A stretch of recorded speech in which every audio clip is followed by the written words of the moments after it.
السلام علیکم ورحمۃ اللہ وبرکاتہ نحمدہ ونصلی علی رسولہ الکریم اما بعد فاعوذ باللہ من الشیطان الرجیم بسم اللہ الرحمن الرحیم اللہم صلی علی محمد وعلی آل محمد کما صلیت علی ابراہیم وعلی آل ابراہیم انک حمید مجید اللہم بارک علی محمد وعلی آل محمد کما بارکت علی ابراہیم وعلی آل ابراہیم انک حمید مجید۔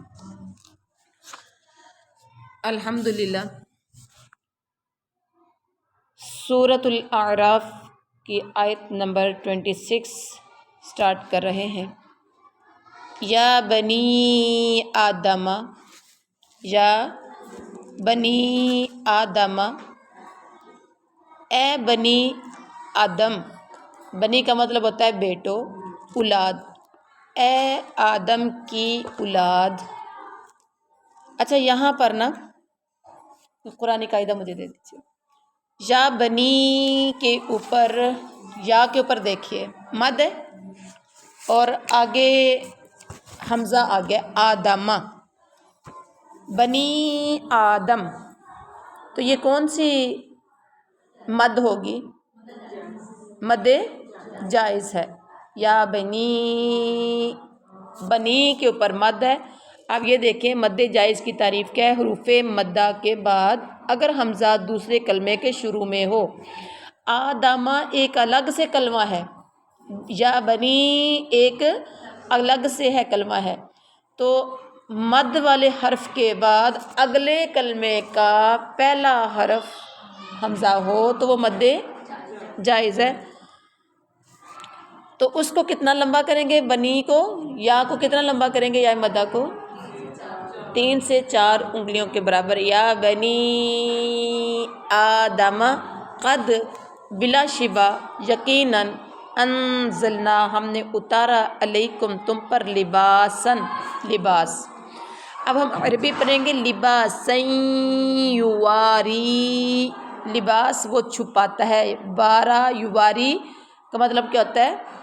چھپانا۔ یواری وہ چھپاتا ہے، سوآتکم تمہارے ستر، سوآت ستر شرمگاہیں، وریشہ اور زینت ہے، وریشہ اور زینت ہے، وہ لباس التقوی، تق قاف کے اوپر کیا کریں گے؟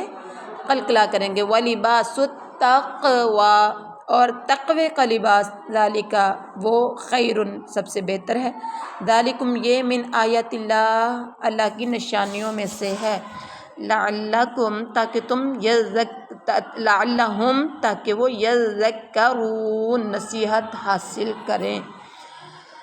با محاورہ ترجمہ کریں گے۔ یا بنی آدم قد انزلنا علیکم لباسا یواری سوآتکم وریشا، اے آدم کی اولاد ہم نے تمہارے لیے لباس پیدا کیا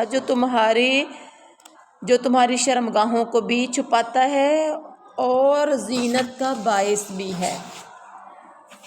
اور ایک اور بات یاد رکھو، وَلِبَاسُ التَّقْوَىٰ ذَلِکَ خیر، اور تقوی کا لباس یہ تو اس سے بھی بڑھ کر ہے، اس سے بھی بہتر ہے، تقوی کا لباس اس سے بہتر ہے، یہ اللہ کی نشانیوں میں سے ہے تاکہ وہ سب نصیحت حاصل کریں۔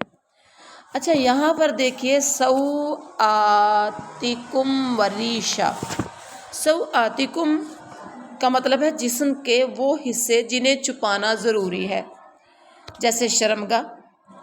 اب آپ دیکھیں، آپ محسوس یعنی کہ کوئی بھی کسی کے سامنے ننگا ہونا، برہنہ ہونا کوئی بھی کسی کے سامنے پسند نہیں کرتا، بلکہ ایک دوسرے سے شرم آتی ہے۔ تو سوآت ہر وہ حصہ جو کوئی کسی کے سامنے کھولنا پسند نہیں کرتا، وہ ستر۔ ریشہ، ریشہ کا مطلب ہے وہ لباس جو حسن و رعنائی کے لیے پہنا جائے۔ شادیوں پہ آپ کیا کرتے ہیں؟ حسن و رعنائی کے لیے، اور خوبصورت لباس ہو تو ویسے ہی قیمت بڑھ جاتی ہے انسان کی، ایسا ہی ہے نا، ویلیو بڑھ جاتی ہے۔ اور خوبصورت انسان کی خوبصورتی میں اضافہ ہو جاتا ہے لباس سے۔ گویا لباس کی پہلی قسم ضروریات سے ہے، کون سی؟ سوآتکم، ستر چھپانے کے لیے، نمبر 1۔ اور نمبر 2 ہے دوسری قسم جو وریشہ، کیا ہے؟ اضافہ کرنے کے لیے ہے، خوبصورتی میں اضافہ کرنے کے لیے ہے۔ اللہ تعالیٰ نے ان دونوں قسم کے لباس کے لیے سامان اور مواد پیدا فرمایا ہے۔ اور اس کے بعد ہے وَلِبَاسُ التَّقْوَىٰ، تقوی کا لباس۔ اللہ نے کہا یہ زیادہ بہتر ہے۔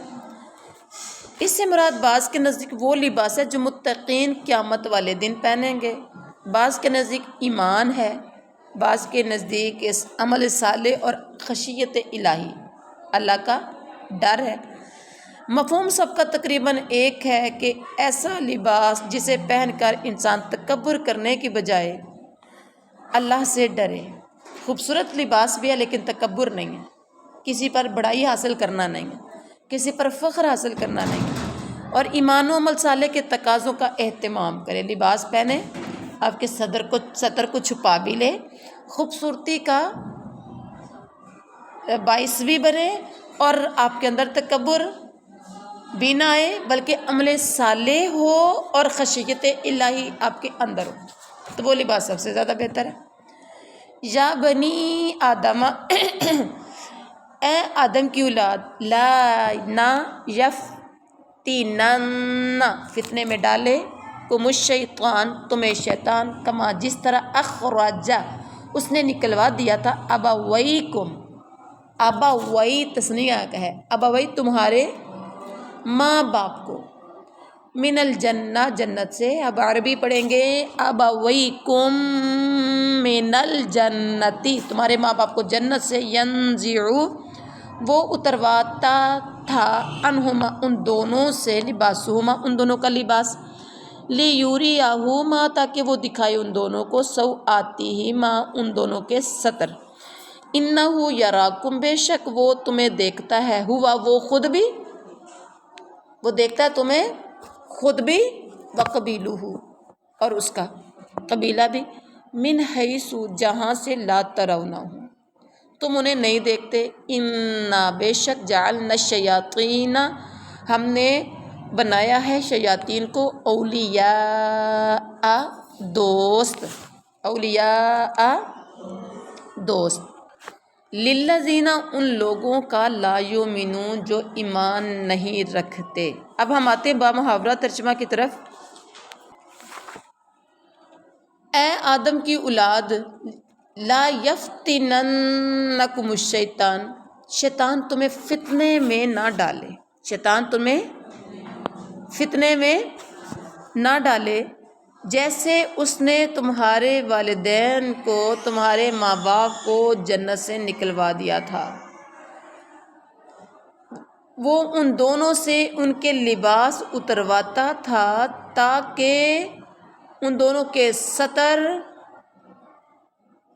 دکھائے، تاکہ وہ ان دونوں کے ستر ان دونوں کو دکھائے، تاکہ وہ دکھائے ان دونوں کو، ان دونوں کے ستر، یعنی ایک کو دوسرے کے سامنے ننگا کر دے،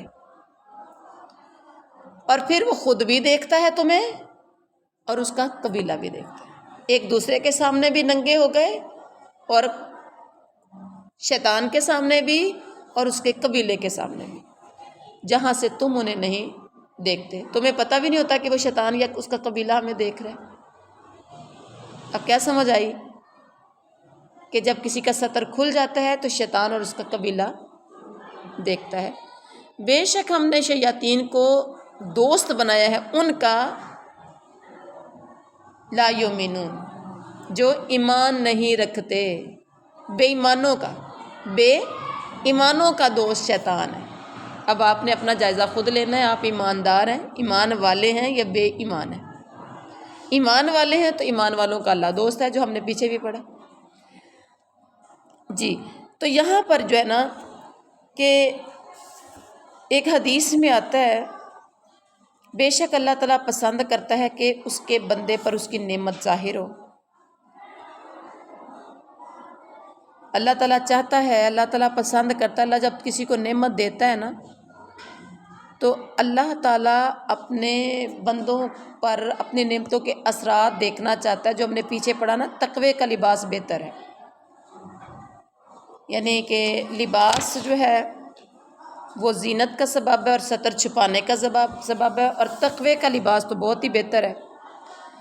اگر اللہ نے دیا ہے، اگر اللہ نے مال دیا ہے، رزق دیا ہے، تو آپ اس کو اچھا اپنی مرضی سے کھائیں، لیکن رزق حلال اور حلال طریقوں سے.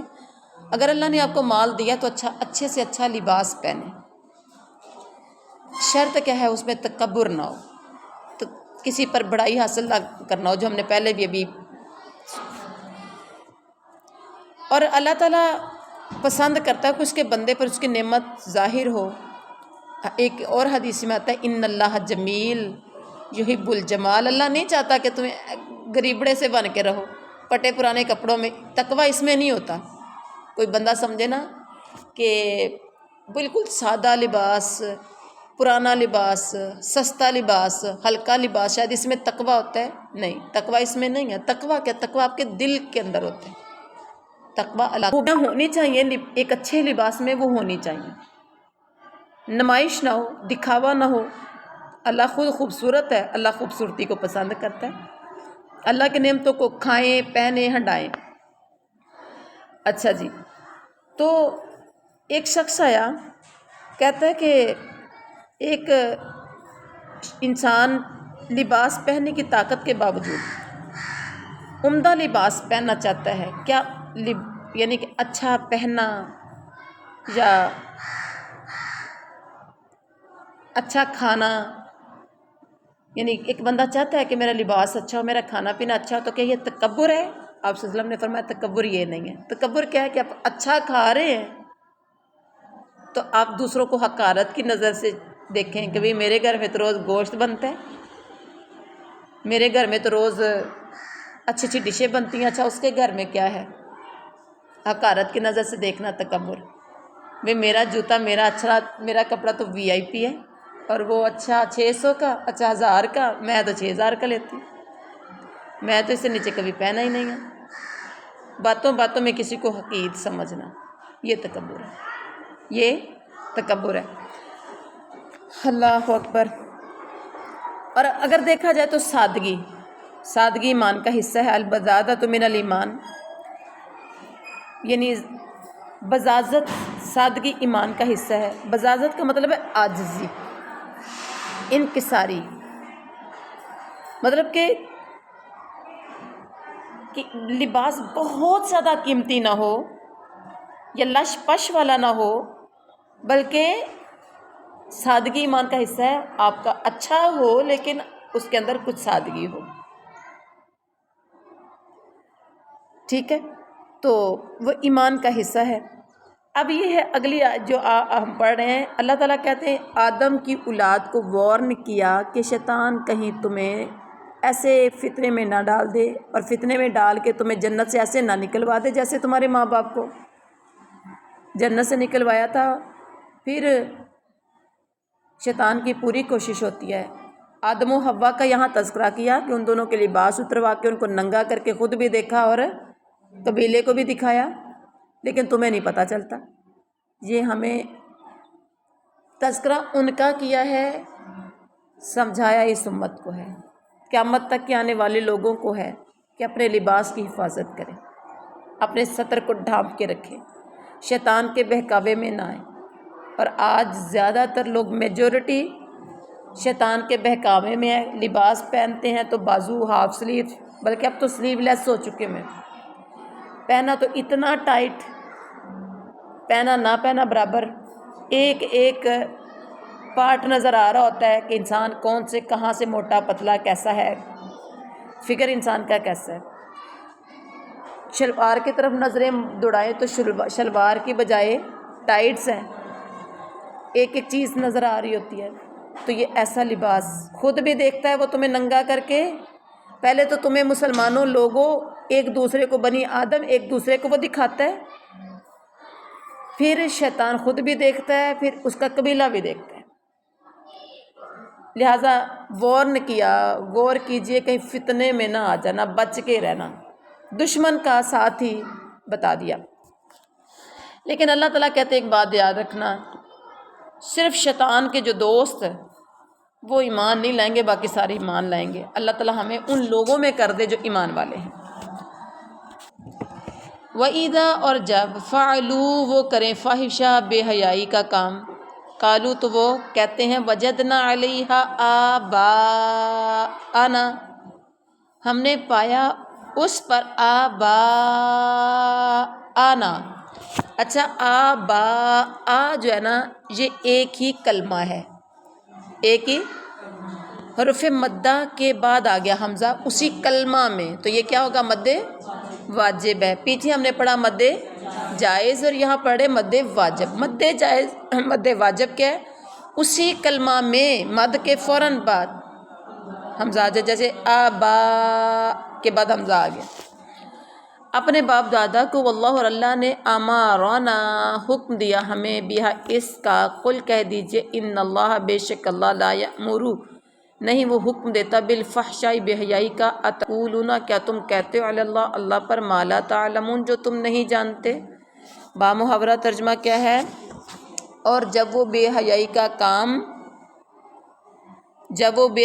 کام کریں تو کہتے ہیں ہم نے تو اس پر اپنے باپ دادا کو کرتے پایا، یعنی یہ کام تو ہمارے ابا امی بھی کرتے رہے، دادا پر دادا بڑے بھی کرتے آئے، ہم نے یہ کام اپنے بڑوں کو کرتے ہوئے پایا ہے، اور اللہ نے حکم دیا ہے ہمیں اس کا، ساتھ یہ بھی کہتے ہیں ہمیں تو اللہ نے حکم دیا اس کا۔ اللہ کہہ رہے ہیں قل میرے پاک پیغمبر آپ کہیے کہ اللہ تعالیٰ تو بے حیائی کا حکم نہیں دیتا، اللہ کے ذمے تم ایسی باتیں کیوں لگاتے ہو جن کا تمہیں پتہ نہیں ہے؟ آپ بھی ہر بات کو اللہ کی طرف نہ سونپ دیا کرو، اللہ نے ایسے کہا، اللہ نے ایسے کہا، نبی نے ایسے کہا، یہ بہت بڑا جھوٹ ہے، ٹھیک ہے؟ قل کہہ دیجئے میرے نبی ہمارا حکم دیا میرے رب نے بالقسط انصاف کا، واقیموا وجوہکم اور تم سیدھا رکھو اپنے چہروں کو، یعنی چہروں کے رخ عند کل مسجد عند پاس کلی ہر مسجد کے، وادعوہ اور تم اس کو پکارو، اب عربی پڑھیں گے عند کل مسجد وادعو مخلصین سب خالص کرتے ہوئے لہ الدین اسی کے لیے دین کو، کما جیسا کہ بدأکم اس نے ابتدا کی تمہاری، تعودون تم لوٹو گے۔ با محاورہ ترجمہ کیا ہے؟ قل امر ربی کہہ دیجئے میرے رب نے تو قسط کا حکم دیا ہے، انصاف کا حکم دیا ہے، اور تم ہر مسجد کے پاس اپنے چہروں کو یعنی چہروں کے رخ سیدھے کر لو۔ کیا مطلب نماز پڑھنے کا؟ اور اس کو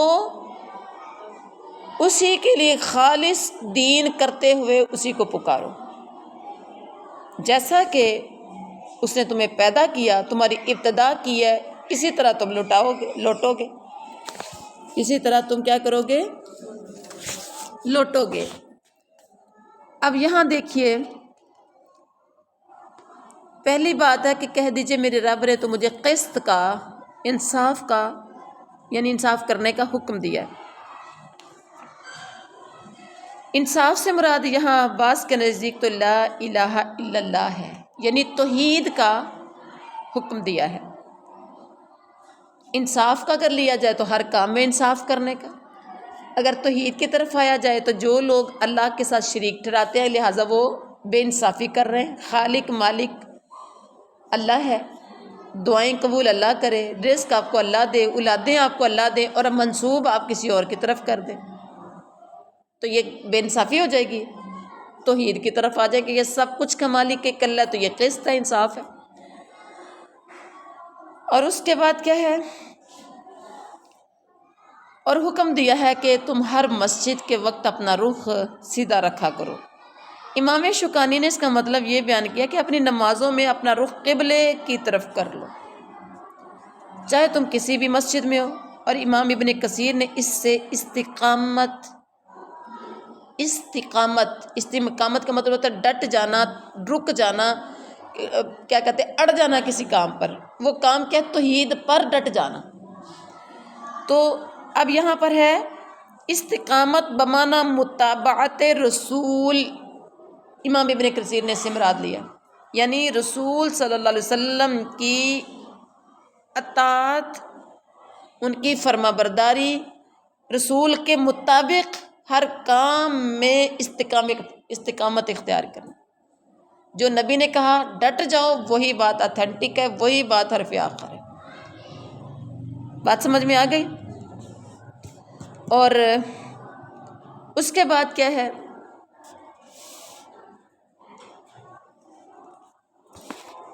فریقاً ہدا و فریقاً، ایک فریق کو اس نے ہدایت دی اور ایک فریق کو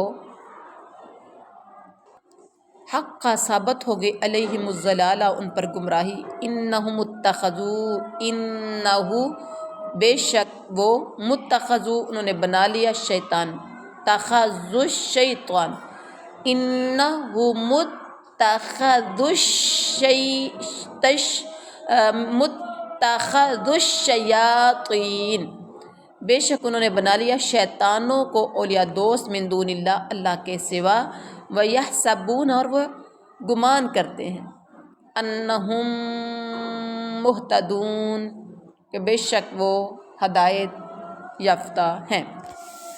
بامحاورہ ترجمہ کیا ہے کہ بعض کو اللہ نے ہدایت دی اور بعض پر گمراہی ثابت ہو گئی۔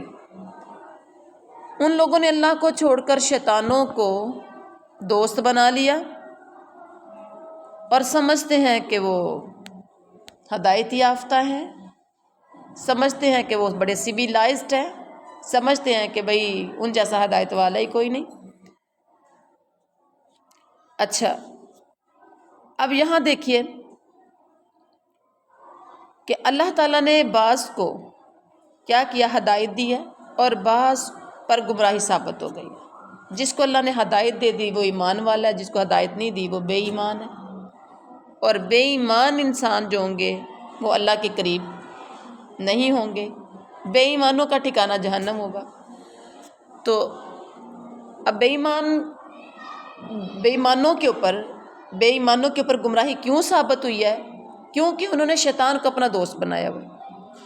جو شیطان کے دوست ہیں وہ اللہ سے دور ہیں۔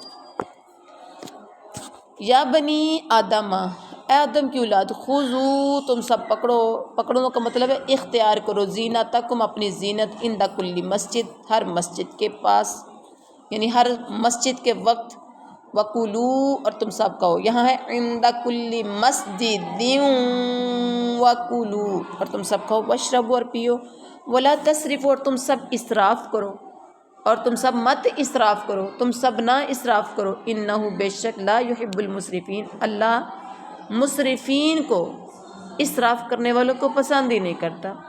بامحاورہ ترجمہ، اے بنی آدم، تم اپنی زینت ہر مسجد کے وقت اختیار کرو،